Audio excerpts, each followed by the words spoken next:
Hey everyone, welcome to another episode of Behind the Studs. Hey Jim, Hey, how are you, buddy? not as hot as last week. No, man, it was like in the 70s today. Were you outside at all today? Well, I mean, not for No. long periods of time, Nice, but I had to go nice. It on. was beautiful. It was a beautiful day. It was just horrible. It's a freaking beautiful day today. Yesterday was like 90.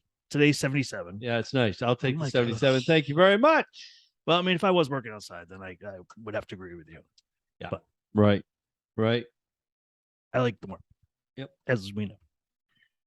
So I want to give you an update on, remember the Moen fixture, the slide bar unit Yeah. for my bathroom? Yeah. So I contacted the supplier, Yeah. who was FW Web, and they were very, very cool. They said, listen, call them because they do a lifetime warranty.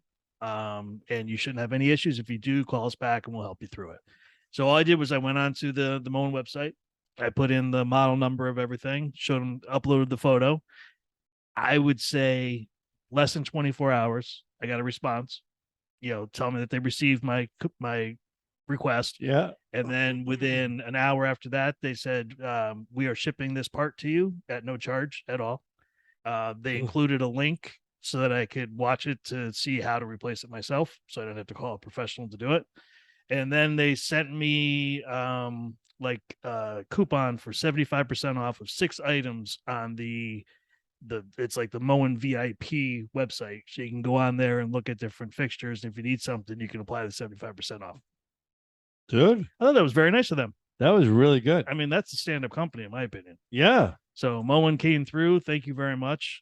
The lifetime warranty, because, I bought it in 2017 and installed it, but, really there shouldn't have been any reason why that would have happened, unless it was just a poor design at the time. It was just whatever, set screw is in there from before. Yeah. That just kind of started rusting away. So, but no, they did a great job and I really appreciate it. So as soon as it comes in, I'll let you know and that it's all up and running. They had a rough time about 4 or 5 years ago Did they? with some stuff. It Not- would have been not right around the everything. same time. Huh? That would have been around the same time, Yeah, 5 years ago. Yeah, it wasn't everything. But that whole thing that came out with that motionless faucet, Oh, Jesus. which was a total Ugh. disaster. Yeah. I saw not 1, 2, I saw 3 go in a woman's house and they all Oh, malfunctioned. absolutely. And yeah. the plumbers, They just wanted to Yeah, commit suicide. yeah, they didn't even want to touch those No. things. No, no. And I'm pretty sure that's probably what was the demise of that whole product. Right, It's because you couldn't find a plumber who would put it in right. because they didn't want to have to keep coming back. You walk by at 3:00 in the morning, Yep. goes on. Right. Yeah. Yeah. Then you go down there for breakfast to get the water. It won't work. No. You gotta act like a Ridiculous. magician. Yeah. Oh, that was Summons just the water. awful. Summons the water. Yeah. Yes. So now everything else is probably good with that. And Yeah. yeah, so they've come a long way, but that's a really great and that's really good at backing up. They kind of like the Chrysler of faucets now. Remember when Chrysler had a rough time and then Yes. the Iacocca came in and Oh, changed geez. everything yeah, around. Yeah. I remember all that. Everybody Yeah. wanted him to run for president. Yeah. He probably would have won. Did such a great job. Yeah, he did. Yeah, he turned that did. stuff right around. Absolutely. I'm sure it wasn't a lot of fun to be hanging out there, but he got it done. Hey, Whatever had to be done. yeah. You know, one thing we never really discussed on this show, and I'm just starting to delve into it more because you saw me. I came in today and my feet are tired. I need boots. Yeah. We never discussed this, which is so important because if you don't have the right thing on your feet, Yep. you're doomed. You're true. Especially, and that's for men and women. Right. You know, Absolutely. and I'll put it back together, but I'll put it back together next week. But what boots right now, I'm just going to say my personal boot that I like the best right now is the Carhartt work boot, Okay. steel-toed boot. Yep. It has really good support, Mm-hmm. and if you need extra support, you have room in that boot to get it. Such as you need to get a Dr. Scholl's Mm-hmm. for extra support. They fit really, really, really, really well. Nice. Worst shoe to get is anything from Walmart, the work boots. Really. The reason being is that they're great in a pinch, but long term you're in trouble. You're in trouble with your feet, and I've used them before. So to counteract that, if you buy a cheap boot, you need to go out and spend $20 on an insole. Yeah. Like from Walgreens or from drugstore, and put that in because that'll save your butt. Yeah. But they're cheap. The Wolverines are cheap. but they're just a work boot. Yeah. But you won't last. They won't They'll last. screw up your hips, your knees, just everything. Wear you right out. Yeah. No, like you So- said, I mean, it's important to have comfort, Right. and a good support, really. Right. There's a bunch of boots that are out there right now that I'm investigating and looking them up, and the real good ones are really expensive. Well, yeah. But you like, put them on your feet, they're like Cadillacs. like anything else, really, Yep. So, all right. We're doing the July Reddit special. I didn't know that. Yes. And I'm just blabbering away here. Well, it's good to find out about your feet Yeah. and see that they're happy. Happy feet. Happy feet. All right, let's go, man. All right. So we'll just jump right on into it. How about that? All right. All right. So, gentlemen, what do we got? Okay. So I recently purchased a house. We are in deep need of shelving, somewhat of a newbie. What can I Oh. do to help improve my accuracy? Any special tools or improvements I can do that'll give me enough cuts to be proud of? I purchased a Ryobi miter saw, standing mobile table saw. Good. Spent less than $600 for them combined. Great job. For doing basic woodwork to build some built-ins. Good. The miter the table saw came with is very flimsy. I adjusted the nuts for the 0 and 45 adjustments and adjusted the rip guard to the best accuracy I could think All to right. do. Okay. So, my original table saw that I bought over 16 years ago was a Ryobi, Right. and it just recently died. Right. 16 years that Yep. thing made it. Right. So, Right. I wouldn't necessarily recommend it for all construction sites, but definitely for projects around the house, it's gonna be fine. A lot of I see more and more contractors going with Ryobi. They've Honest to God. maybe It's true. they've come a long way. You think? Yeah, or- but I think it's just they're cheap and they get them to where they got to go. They Yep. do everything they got to do. Yep. They're dirt. Okay, because this is another thing. And if you talk to other guys in the trades, certain trades, like if you talk to plumbers, you talk to electricians, Mhm. they always buy their materials in house at their supply house because it's made with metal and with real mechanics. Mhm. Home Depot, Lowe's, their stuff is made with plastic. They Right. don't last as long. Tools really, if you are out there like this gentleman here who's just a homeowner, what he got is fine, Perfect. right? Yeah. I mean, it sounds like to me he wish he got a better table saw, but he's just building shelves right now. That's going to be fine. Right. Little things around the house like that, when you want to get the cabinets and stuff like that, then you want to get a much more expensive table saw. But he's going to be fine with that. Yeah, he's gonna be fine. I mean, get a decent blade, Diablo blade for it. Yep. Which would be perfectly fine. Get the ripping blade. The Yeah. fine Fine one. Yeah. Yeah. Like plywood. Get Yep. that'll be fine. The only other thing I would recommend picking up is Craig jig if you're gonna be doing shelving and built-ins and stuff. You think? It sounds to me like he was just doing like closet shelving. You think wasn't so? he? Maybe. We talked about built-ins. All right. So I think if you're gonna do All built-ins, right, and I'm sorry, I didn't hear that. then I think I would definitely recommend looking into it. It takes a little bit to get used to, but it definitely helps keep everything together. And it hides the screws Glue. with glue. Yeah. Need some glue. Hey, he can buy a cheap battery powered trim gun, which is I got a porta cable for like 100 and change. Yeah. I still have it, and they're Yeah. tough and they're rugged. Perfect. Just go out when you buy it. I can buy it online. They give you one battery and they give you a power pack. Mhm. I would go immediately buy another battery. Yeah. Even though the batteries last longer, Mhm. they're good. Yeah. You can get them. The gun that I have is a 18 gauge. 18 gauge. It's Okay. 18 gauge. Yeah. So, and you can get the porta cable brads at Home Depot. The nails. The Yeah. nails, and there's also ones you can get. You can get a generic one that fits your gun. Mm-hmm. Just make sure you got the right gauge. If you Right. don't, That's huge because gun- it'll just keep jamming. the jam in the gun. Yep. Yeah. Yep.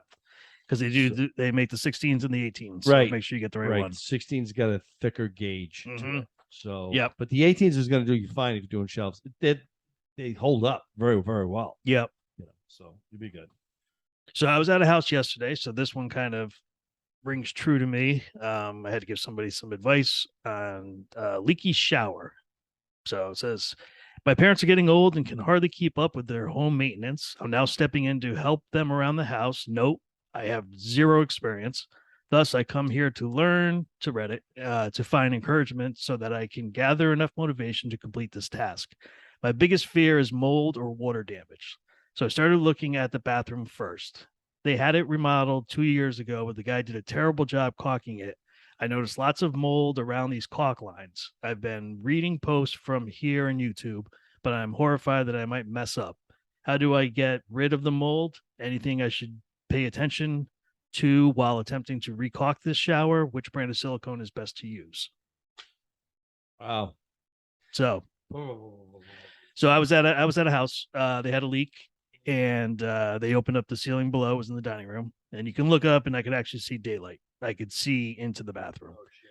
So we went upstairs, and clear as day, you could tell that somebody just shot this corner of the shower full of silicone. But over time, it had started to peel away from the base itself.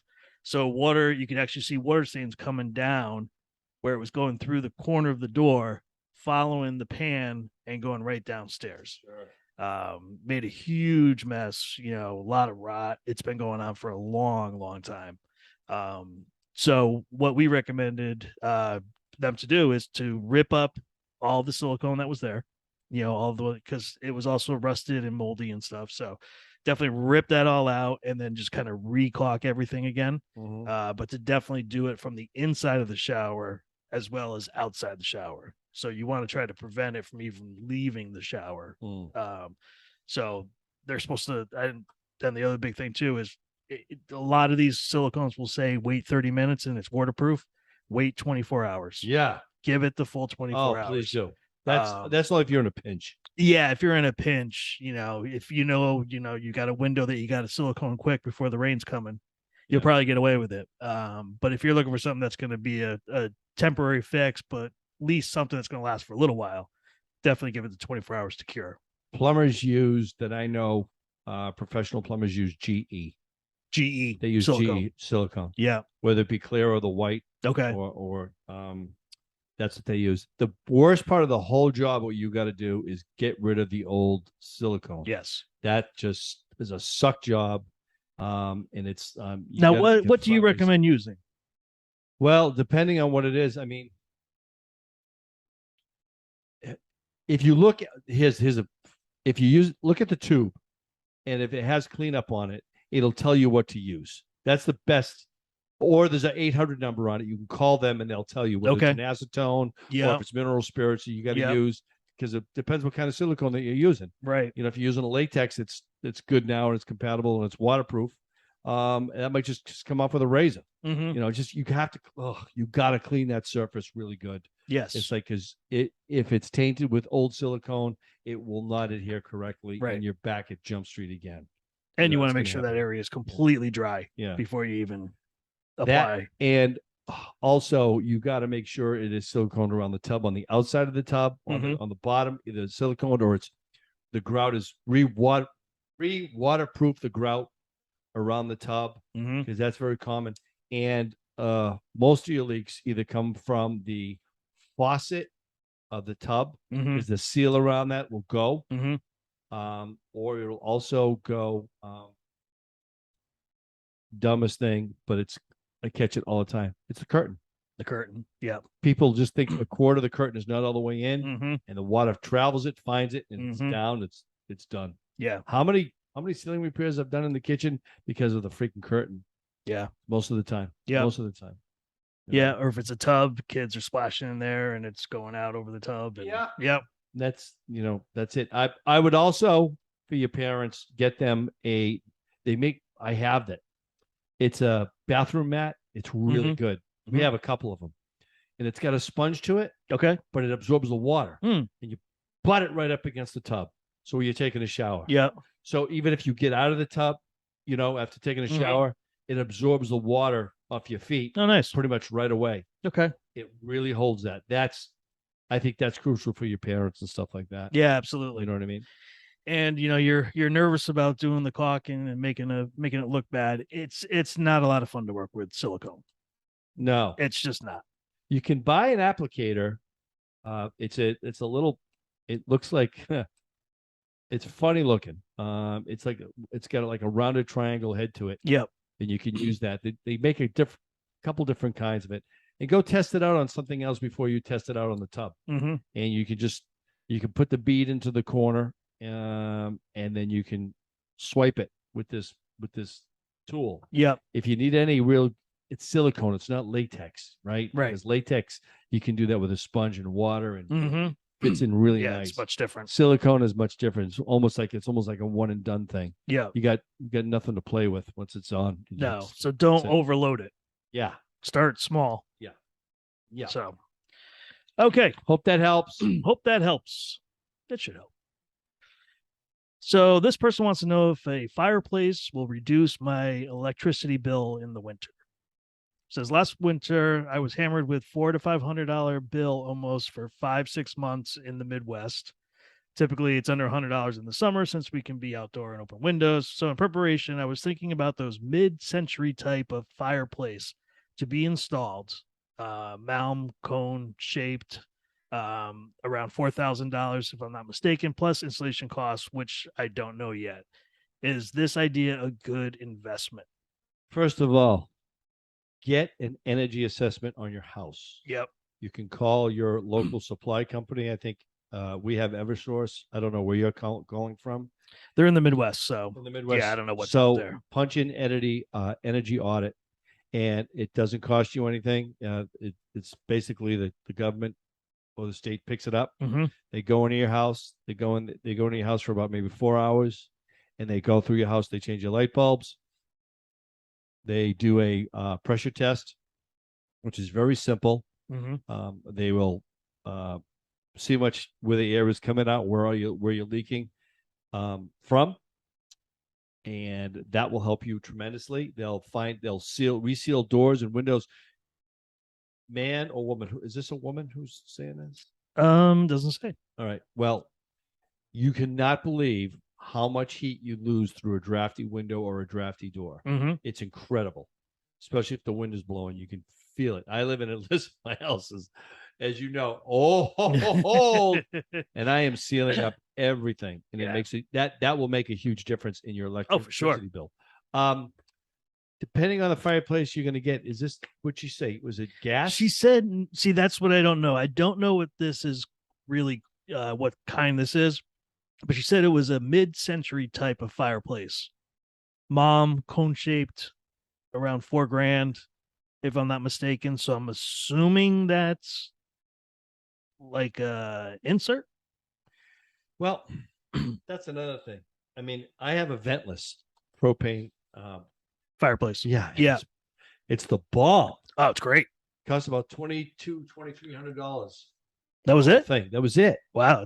That's not much at all. No, that all depends on what size room you have, what size, what's your ceiling height, and this thing will blow you out of the house. You have one. I have one. Yeah. I can only run it for about 15, 20 minutes, right. And I'm like, I'm out. You buy it with a thermostat on it. Yep. And yeah, the ones that they make now, I mean, you can program them and everything else, and they can definitely take the chill out of your, it depends on your house too. I mean, if it's single level and it's pretty wide open, it would probably heat, at least take the chill out of the air and keep your electric bill down. So I would say a propane insert, or if you can get ventless, because you don't lose all that heat, right? Because you're losing at least 40% of your heat out a vented heater. And that's the route I would go. Yeah, that may lower your electrical bill.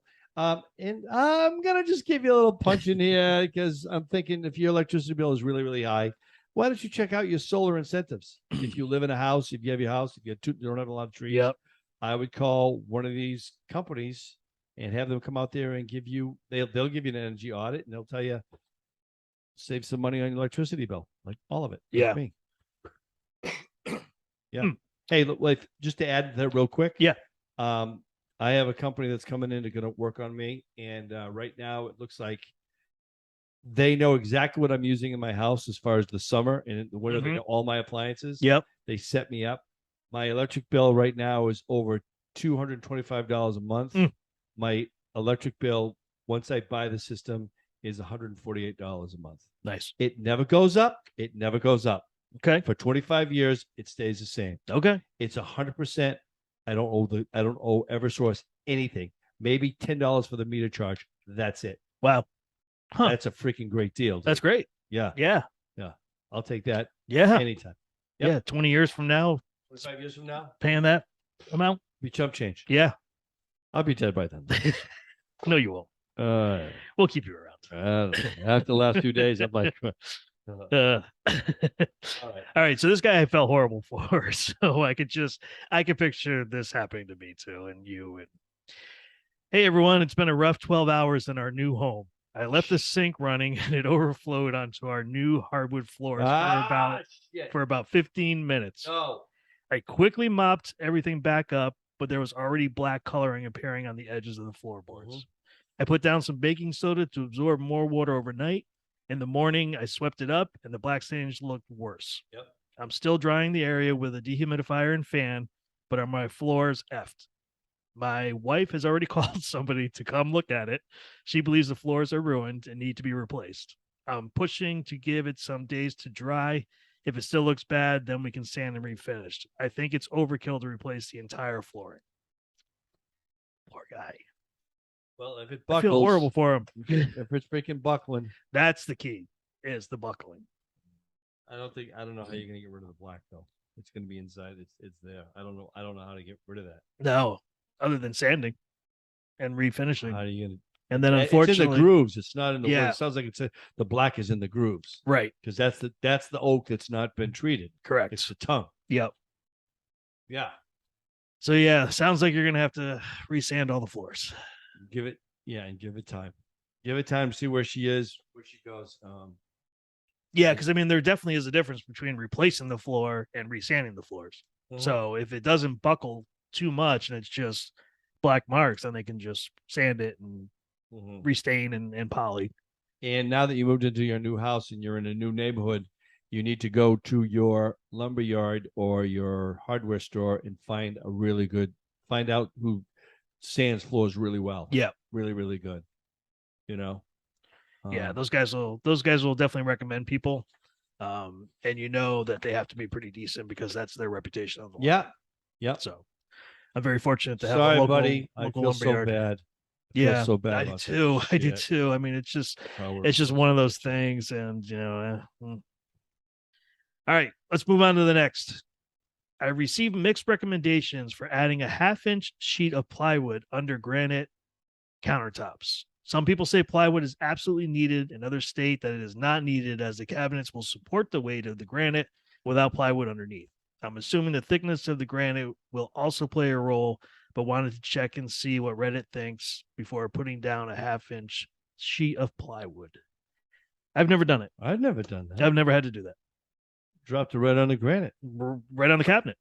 Yeah. Yeah. The cabinet should be strong enough. I mean, you check that out briefly beforehand. Just check the quality of the cabinetry and make sure there's nothing that's rotted or anything else. But yeah, the weight is evenly distributed over all the cabinets. Right. Yeah, you shouldn't have a problem with that at all. As long as it's anchored, the cabinets are anchored to the wall. Yeah. Getting it's some kind of a stud. Yeah, they're anchored to the floor also. Mm-hmm. You shouldn't have anything to worry about with that granite. Yeah. So I would say bypass the plywood. Plywood or sheetrock, right? Is it sheetrock too? No. It's just plywood. This is plywood. 1/2-inch plywood? Yeah. You don't need it. No, I agree. So this one is kind of one of those conversations I have quite often with people that are redoing their kitchens. So what type of flooring is really best in the kitchen? Tile, luxury vinyl plank, or engineered wood? The internet's telling me they're all fine, but I'm curious about real experiences.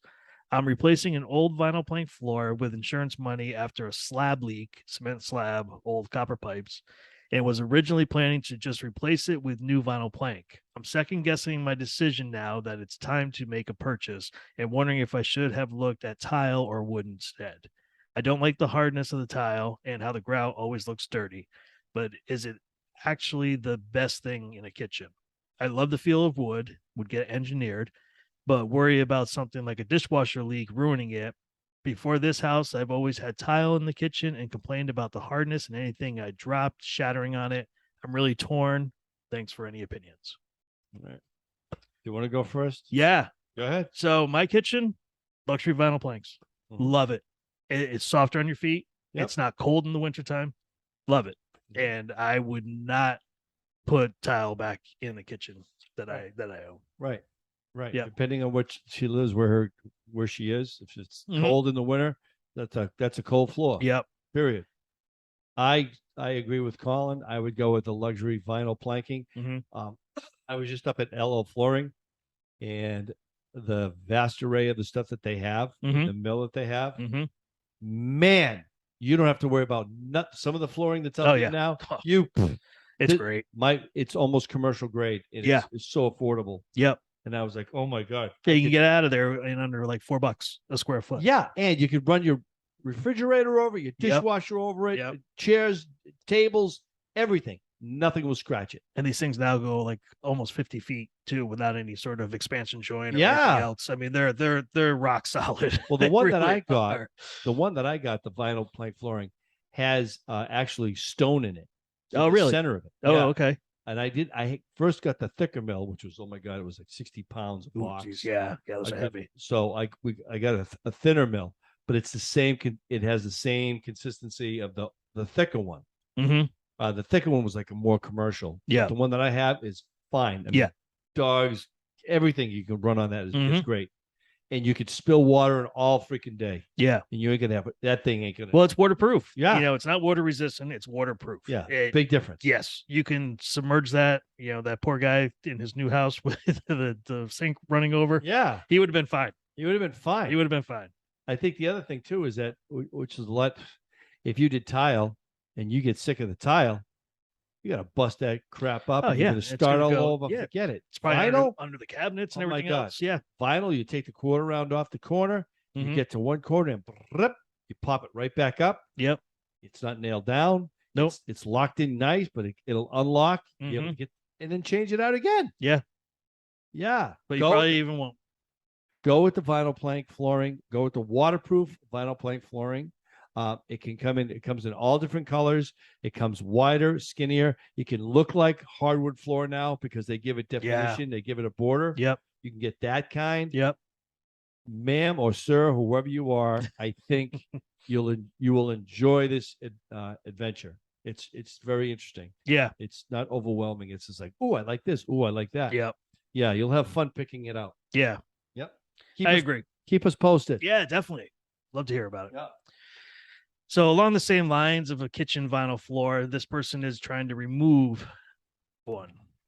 So, but I think we're talking about something a little bit different. So let me read it. Yeah. We are removing a vinyl floor and the 1/4-inch plywood that was in the kitchen of our 1921 Craftsman home.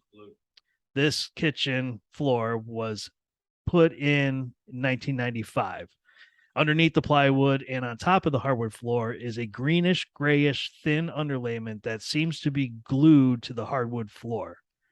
We had this tested for asbestos and it does not contain any of that. Does anyone know what kind of material that thin underlayment could be? How can I tell if it is rosin paper or felt paper? Does it matter what it is, considering I want to remove the paper and try to refinish the hardwood in the kitchen? Any tips for how to remove the thin underlayment layer? Rent it. If it ain't gonna scrape up, rent a machine, a sander. Oh, just sand it off. You have to use Okay.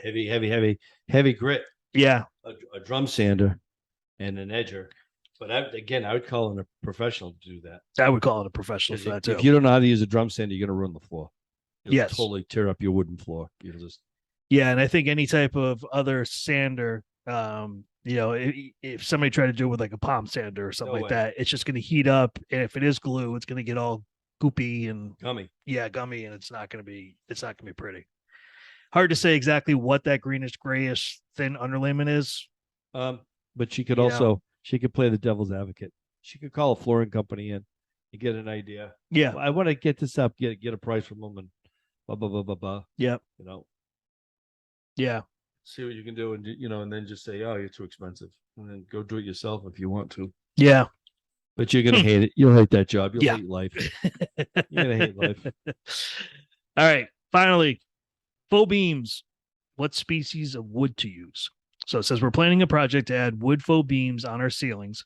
They will be stained. Pine is the cheapest, but what should I consider when deciding between different species of wood? So I recommend going to find a reclaimed wood store where you can kind of go look at some different types of woods, that are some that are, just weathered. There's a lot of different options. They want to there. faux it. They want to paint it and stain it. Well, they want to stain it, yeah. But I mean, they may not have to if they look at. I would just venture out and take a look at the at a restored, reclaimed wood. Well, you're store. putting it. It depends what kind of beams you're putting in. I wish they had a little more information. If you were doing a supporting beam, you could do a paralam and then you could cover it with you could mask it with something else, like I'm doing right now. I'm doing a rough sawn pine, pumpkin pine almost. I'm doing rough sawn pine, and if anything, I can stain it later, and it'll look. For what I'm doing, it'll look gorgeous, Yeah. Well, it sounds like they're not putting in like structural beams. They said the wood faux beams. So, all right. And they're just thinking pine because it's the cheapest, and then they can stain it. I mean, yeah. Once you stain it, you're not going to know what kind of wood it is, anyways. If you're going with a dark stain, you don't want to get oak or mahogany or anything along those lines, or cedar, because then you're just going to ruin it. It's going to just. Yeah, and very expensive too. All those are expensive woods right now. Yeah, I would still look at the reclaimed wood store. They're a lot of fun to go visit, anyways. Well, again, we don't know what kind of room they're doing, right? Unfortunately, yeah, because then that would open up like a lot more avenues. Yeah. For me, I would just to play it safe, I would do pine and then stain it to whatever color I want to stain it with. Because pine is very, you know how it is. Oh yeah. Absolutely. All right, sir. That concludes the July edition of the Reddit. Well, we hope we've answered some of your questions. Hopefully. We didn't make anything up. No. Yeah. All right. So keep the questions coming. Yeah. Tell your friends and family about the show. Keep us posted. Let us know how things are working out. Yeah, absolutely. Let us know. All right. That'd be awesome. We'll see you guys next week. Thank you very much for listening. We really appreciate it. See ya. See ya.